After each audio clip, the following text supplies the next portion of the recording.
By the summer of 1940, Europe had fallen under the shadow of Adolf Hitler. France had collapsed, the Low Countries were under German occupation, and the British were reeling from the rapid blitzkrieg that had left the continent in turmoil. While Hitler's armies marched triumphantly across Western Europe, one man in Rome nurtured a dream of his own. Benito Mussolini, the fascist dictator of Italy, envisioned a revival of the Roman Empire, stretching Italy's influence across the Mediterranean and deep into North Africa. This was to be Italy's moment of glory, a chance for Mussolini to claim a place in history alongside the German force. Italy's starting point seemed promising. Libya, a territory Italy had colonized in the 1910s, was under firm Italian control. In theory, Mussolini's forces outnumbered the British troops scattered across Egypt and Sudan. Yet, for all Italy's ambitions, the reality on the ground was far less impressive. The Italian military, bloated with rhetoric and nationalism, suffered from poor organization,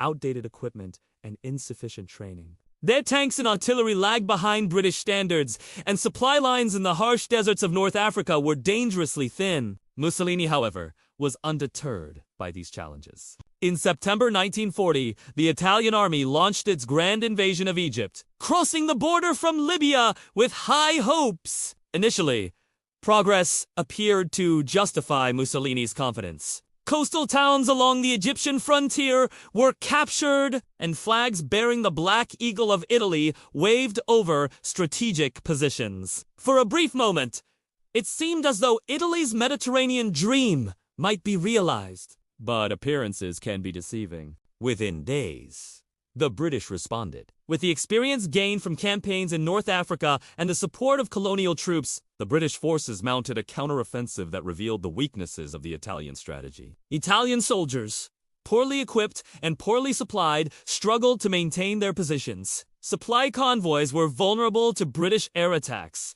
morale plummeted, and thousands of Italian troops were captured or forced into retreat. The illusion of rapid conquest collapsed under the weight of operational reality. Mussolini's dream of a swift and glorious expansion was already cracking at its edges. Italy's failures were not limited to North Africa. Across the Mediterranean, the Balkans became another theater of overreach. In 1939, Mussolini had seized Albania, presenting it as a stepping stone for further domination in Southeast Europe. Buoyed by this success, he turned his attention to Greece, demanding submission. Unlike the territories of North Africa, Greece was fiercely independent and militarily capable. When Italian forces crossed the border in October 1940, they encountered stiff resistance. The Greek army launched a determined defense and then counterattacked, pushing Italian forces back into Albania. What Mussolini had envisioned as a quick and symbolic conquest became a humiliating defeat, damaging both his prestige and Italy's strategic position in Europe. Meanwhile, Britain, though stretched thin, recognized the importance of supporting Greece. A limited contingent of British troops was dispatched, bolstering Greek defenses and complicating Italy's campaign further. The Mediterranean, which Mussolini had hoped would be a stage 4 Italian triumph, became instead a mirror reflecting the overreach of his ambitions. The failure in Greece underscored a central truth: Italy's military, while numerically adequate in some respects, lacked the training, coordination, and leadership necessary to match even smaller, well-prepared adversaries. The consequences of these early failures extended beyond military setbacks. Mussolini's ambitions had forced him into strategic positions that exposed Italy's vulnerabilities. The naval presence in the Mediterranean was insufficient to protect supply lines, and Italy's air force, the Regia Aeronautica, was outdated compared to British aircraft. Desert warfare, requiring mobility, logistics, and coordination, proved far more challenging than the fascist regime had anticipated. Every misstep in North Africa and the Balkans threatened not just Italian prestige, but the stability of Axis cooperation. Hitler watched closely, and Mussolini's inability to achieve quick victories would soon compel the German leader to intervene directly. Yet, amid these setbacks, Mussolini's determination remained unshaken. He believed in the inevitability of Italy's rise and the glory of his Mediterranean empire. Propaganda portrayed the initial failures as temporary setbacks, emphasizing the valor of Italian soldiers and the righteousness of Italy's cause. For Mussolini, public perception was as crucial as battlefield reality. Maintaining the image of strength, both to his people and to Hitler, became a central concern. Even as Italy's army struggled across deserts and mountains, Mussolini continued to envision grand campaigns. His ambitions extended to Egypt, Sudan, the Aegean Islands, and beyond. But the operational realities on the ground told a far harsher story. Italian supply lines were stretched thin. Forces were scattered across vast and inhospitable territories, and leadership often proved indecisive. Every advance was tentative, every victory fleeting, and every failure magnified the growing gap between Mussolini's dreams and the stark realities of war. For the viewer trying to understand the Mediterranean theater in the lesson is clear. Personal ambition can shape the course of history, but overreach can have disastrous consequences. Mussolini's Mediterranean dream was bold, dramatic, and cinematic in its conception, yet it was built on fragile foundations. Within months, the consequences of his overextension would ripple across North Africa, the Balkans, and eventually compel Germany to intervene directly, altering the strategic balance of the entire theater. And if you're finding this account compelling, please take a moment to click the subscribe button and like the video. It helps more people discover these fascinating stories of history and ensures we can continue to bring you detailed, immersive accounts of World War II. The summer of 1940 closed with Italy's Mediterranean ambitions bruised but not yet broken. Mussolini's forces had failed to seize Egypt. The Greek counteroffensives had humiliated his army. And the limits of Italian military power were starkly evident. Yet these failures were only the beginning. The dominoes were in motion, and the Mediterranean would soon become a stage for a broader clash, drawing Hitler, Germany, and a new wave of forces into the fray. The seeds of disaster and intervention had been sown, setting the stage for the dramatic escalation that was to follow. As the Mediterranean summer of 1940 waned, the cracks in Mussolini's imperial ambitions began to widen. Italy's failed invasion of Egypt exposed more than just tactical deficiencies. It revealed the limits of the Italian military machine and the perils of overextension. Yet, Mussolini remained undeterred, casting his gaze beyond North Africa to other theaters where Italy could assert dominance. Two regions became immediate focal points: East Africa and the Balkans. Each presented a unique challenge and an opportunity for the fascist regime to restore its tarnished prestige. But each would also underscore the fragility of Italy's military power. In East Africa, Italian ambitions had been long-standing. Italian Somalilando Eritrea and Ethiopia formed the backbone of Mussolini's colonial aspirations on the African continent. Ethiopia, in particular, had been forcibly annexed in 1936 following a brutal invasion that had relied on overwhelming force, chemical weapons, and strategic deception. By 1940, Italy's presence in the region was firmly established on paper, but it remained precarious in practice. The terrain was harsh, with vast deserts, rugged mountains, and limited infrastructure. Supplying troops and maintaining cohesion in such conditions was a constant challenge. When World War II erupted, Italy's forces in East Africa initially held a defensive posture, awaiting orders from Rome.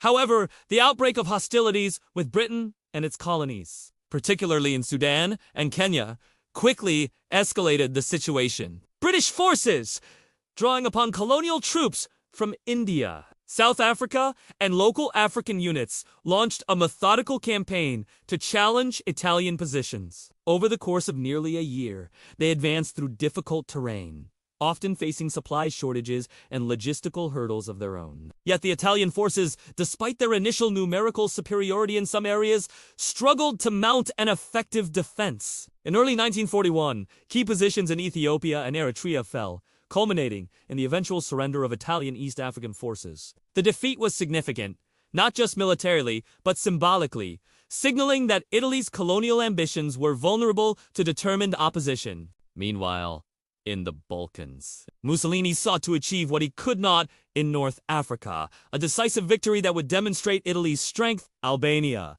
occupied since 1939, was intended as a launching point for further expansion. In October 1940, Mussolini ordered an invasion of Greece, believing that Italian forces could quickly subdue the smaller, mountainous nation. The campaign was intended to be swift, almost ceremonial, and to secure Italy's southern flank in the Mediterranean. Reality proved otherwise. Greek forces, seasoned from years of territorial defense and motivated by national pride, met the Italian invaders with stiff resistance. The mountainous terrain favored the defenders, who were familiar with the landscape and adept at defensive warfare. Italian troops, often ill-prepared for such conditions, suffered from poor coordination, logistical bottlenecks, and low morale. Within weeks, the initial Italian advance stalled. Greek counterattacks pushed Italian forces back into Albania, inflicting heavy casualties and capturing equipment. The campaign quickly turned from a hope-for triumph to a humiliating setback. The impact of Italy's failures in Greece rippled across the Mediterranean. Mussolini's prestige,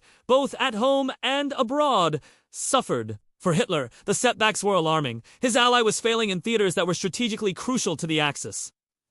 The Balkans, with their proximity to the oil fields of Romania and access to the Aegean Sea, were not just a peripheral concern. They were central to the control of southern Europe. Italy's inability to secure Greece threatened not only Mussolini's reputation, but also the stability of the Axis alliance and the wider strategic balance in the Mediterranean. Britain, already stretched thin by commitments elsewhere, saw an opportunity in Italy's overreach. Though limited in numbers, British forces provided critical support to Greece, supplying troops, artillery, and equipment to bolster the Greek army. This assistance complicated Italian operations and allowed Greece to mount a more effective defense than might have been expected. For the first time in the early Mediterranean campaigns, Italian forces were being pushed to their limits, revealing systemic weaknesses in strategy, leadership, and execution. At the same time, East Africa and the Balkans illustrated contrasting dimensions of Italy's military struggles. In East Africa, Italy faced the logistical and environmental challenges of colonial warfare, where supply lines stretched across deserts and mountains, and resistance was both local and foreign. In the Balkans, the struggle was political and tactical.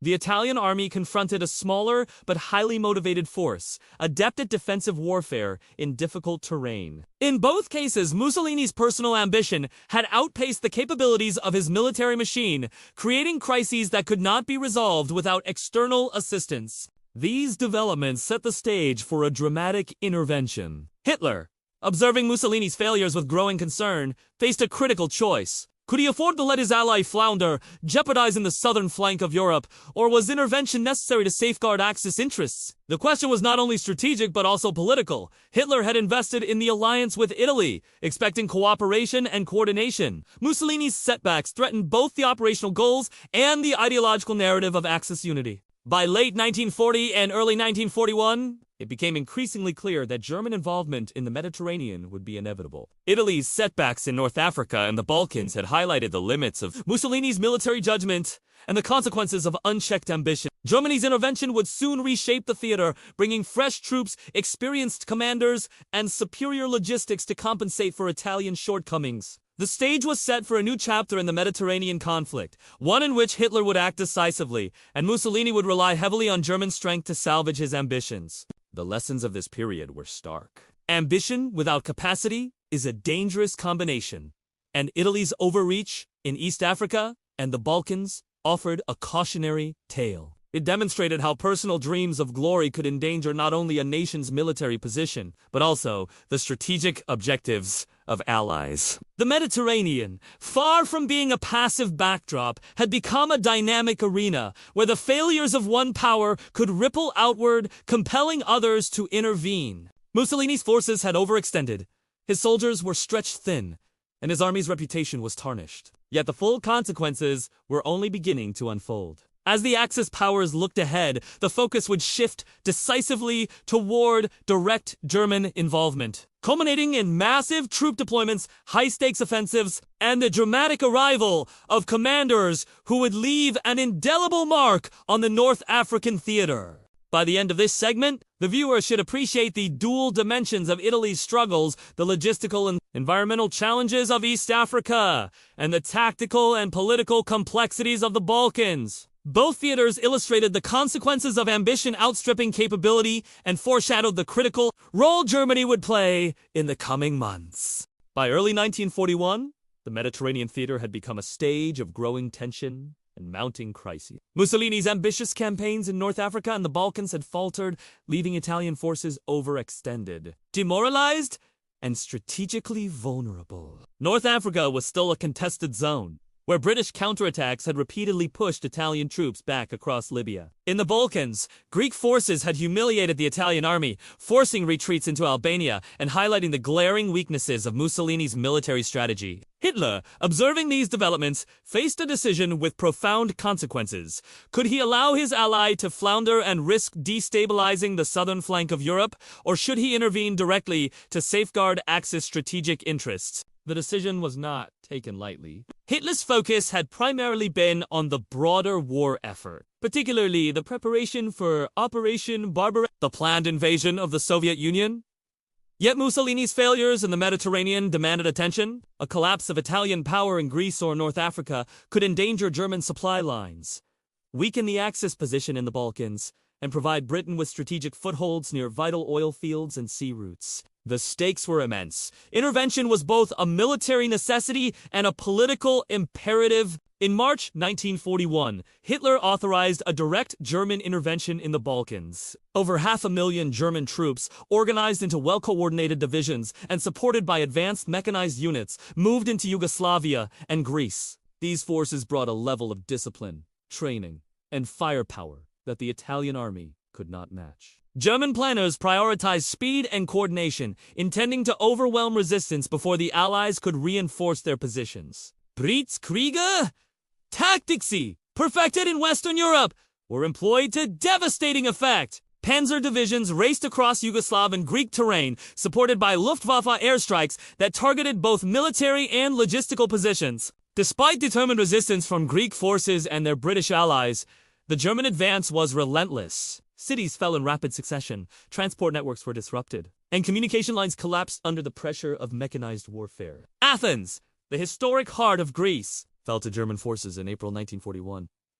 Tens of thousands of Greek soldiers and civilians were evacuated or captured, and British units, despite courageous efforts, were forced into a chaotic retreat to Crete and other islands. The Balkans, once a theater of Italian overreach, had been transformed into a stage of German efficiency and overwhelming force. The consequences of Hitler's intervention were immediate, and Axis forces now dominated much of the Mediterranean, securing crucial supply routes to North Africa and ensuring that strategic sea lanes remained open for the movement of troops, equipment, and resources. For Mussolini, the intervention was both a relief and a humiliation. While German forces salvaged the situation in Greece and the Balkans, they did so at the expense of Italian prestige. Mussolini's initial ambitions had necessitated external assistance, underscoring the limitations of his leadership and the fragility of his military apparatus. Hitler's decision also had wider strategic implications. The rapid German victories in Yugoslavia and Greece stabilized the southern flank of Europe, freeing Axis planners to focus on other fronts, particularly North Africa and the forthcoming campaign against the Soviet Union. However, intervention came at a cost. The deployment of 500,000 troops, supported by mechanized divisions, tanks, and aircraft, required extensive logistical planning and resources. Germany was now entangled in a theater that, while essential for strategic control, carried inherent challenges, including rugged terrain, extended supply lines, and the potential for partisan resistance. The intervention in the Mediterranean demonstrated a critical principle of the war. The ambitions and failures of allies could compel even a highly disciplined and powerful nation like Germany to divert attention and resources from its primary objectives. The German entry into the Balkans and Greece also reshaped the morale and political dynamics of the Axis alliance. Mussolini, previously the assertive partner in Italy's Mediterranean campaign, had become reliant on German support. Hitler, on the other hand, reinforced his role as the decisive actor in the Axis partnership, capable of correcting strategic miscalculations and imposing operational authority. The Mediterranean theater, once defined by Italian ambition and overreach, was now firmly under German influence, demonstrating the interplay between personal ambition, military reality, and the consequences of strategic failure. For Britain and the Allies, Hitler's intervention represented a new challenge. The swift German victories in the Balkans and Greece threatened to encircle British forces in the eastern Mediterranean, jeopardize access to vital colonial territories, and disrupt supply routes to North Africa. The British response, though courageous and determined, was constrained by stretched resources and the logistical difficulties of operating across multiple theaters. The Mediterranean had become a complex, high-stakes battleground, where each advance or retreat carried significant strategic consequences. At the same time, Hitler's intervention indirectly set the stage for the arrival of German forces in North Africa. Italian failures had left the Axis position in Libya and Egypt precarious. Supply lines were overextended, morale was low, and British counterattacks threatened to reverse any Italian gains. Recognizing the strategic importance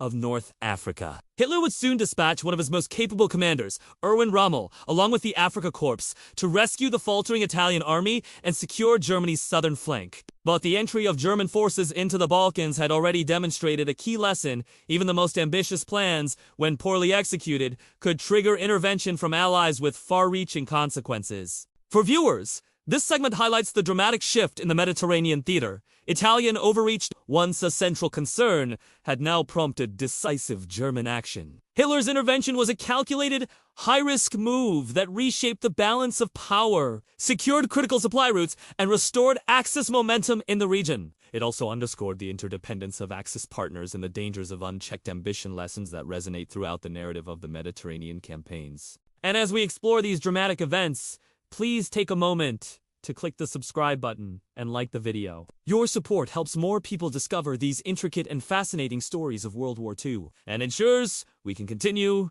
bringing detailed historical accounts to life. By the spring of 1941, the Mediterranean had been transformed. Hitler's intervention had stabilized the southern flank. German forces had demonstrated their operational superiority, and Mussolini, though relieved, had been humbled. Yet the story was far from over. The failures of Italy and the subsequent German intervention in the Balkans would soon intertwine with the ongoing conflict in North Africa, setting the stage for the arrival of Rommel and the Afrika Korps, a new phase in the Mediterranean war that would be defined by speed, strategy, and the deadly efficiency of German mechanized warfare. While German forces swiftly stabilized the Balkans and Greece, the situation in North Africa remained precarious. Mussolini's ambitious invasion of Egypt had faltered, and Italian forces, stretched across the vast deserts of Libya, were struggling to maintain positions in the face of determined British counterattacks. Supply lines were overextended, communications were fragmented, and morale among the troops was deteriorating. Italy's setbacks had left the Axis position in North Africa vulnerable, threatening to undo the strategic gains Germany had achieved elsewhere in the Mediterranean. Recognizing the critical importance of North Africa both as a gateway to the Middle East and as a theater that could influence the broader war in Europe, Hitler made a decisive move. In February 1941, he dispatched one of the Wehrmacht's rising stars, General Erwin Rommel. Tasked with rescuing the faltering Italian forces, Rommel was sent with the newly formed Afrika Korps, consisting of 16,000 men, hundreds of tanks, artillery, and mechanized units.